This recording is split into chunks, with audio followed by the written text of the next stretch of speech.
Welcome to the new Camtasia Studio. We encourage you to watch and play with this Getting Started project video to learn some of the most important concepts of using the editor. If you want more in-depth tutorials that will walk you through the entire process of recording, editing, and sharing your videos, then please watch the Getting Started tutorials using this link under the Help menu. The editor is divided up into three main areas: the clip bin, the timeline, and the canvas. The canvas is where you see your video during playback and can move, resize, and reposition all media however you want. The timeline is where you assemble and edit your video. At the top of the timeline, tick marks represent time in terms of minutes and seconds. When building a video, you'll work in a horizontal manner, beginning from the left and moving sequentially through time toward the right. The tracks are layered on top of each other, so media you add on higher tracks is viewed on top of media on lower tracks in the canvas. For example, this callout is placed on top of the video track on the timeline, and therefore is on top of the screen video on the canvas. If I drag the video track on top of the callout on the timeline, the callout is now hidden behind the video on the canvas. Use the zoom slider to magnify the view of the timeline. This is very helpful when making precise cuts and selections, like removing ums in your audio. New media can be dragged and dropped on an existing track, or a new track is automatically created when media is dropped at this location at the top of the timeline. To change the position of a clip on the timeline, just drag it. To change the duration of a clip, drag the edges in either direction. An important part of the timeline is the playhead. To view your video, click play. Notice how the video and the timeline's playhead stay in sync. Click anywhere along the timeline and the playhead moves to that point. To remove a portion of your video, make a selection with the green in point and red out point. Then click the cut button. If you don't want media cut on a specific track, just click the lock icon.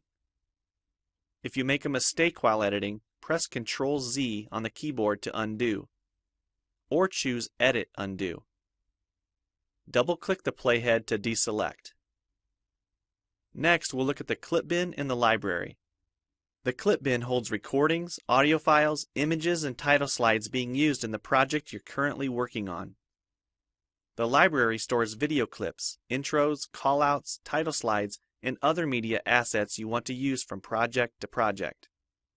It is pre-populated with professional content you can use in your videos. You can download more media from our website by clicking this link. You'll find a lot more music, callouts, and animated titles to use in your projects, and it's all free. Once you find something you like this callout for example, just drag it to a track on the timeline and resize and reposition it as needed. Double-click the callout on the canvas to open the Callouts tab and edit the text, or change any of the text properties like color or size. You can find a number of other callouts to use in your projects by expanding the Shapes menu. You've probably noticed the video zooming in and out at times, for example here when it's zooming into the timeline. To learn more about adding and customizing zoom and pan animations to your video, check out the other Getting Started tutorials on our website. We've talked about some of the tabs already, but be sure to explore the others for adding and editing special effects. If they don't all show up as tabs, click on the More tab to explore others, like the speech-to-text capabilities and captions, and the improved quizzing. Also, transitions can now be dragged directly to the timeline and added on top of clips.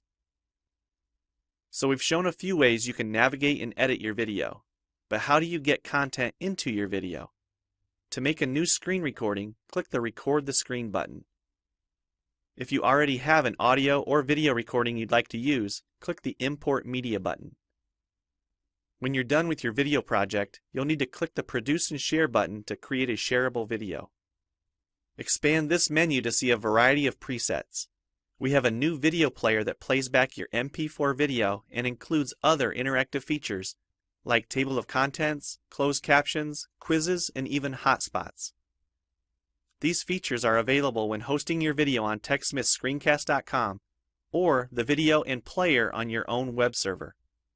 This player provides playback on multiple devices with just one video, whether it's a phone, tablet, laptop, or desktop computer.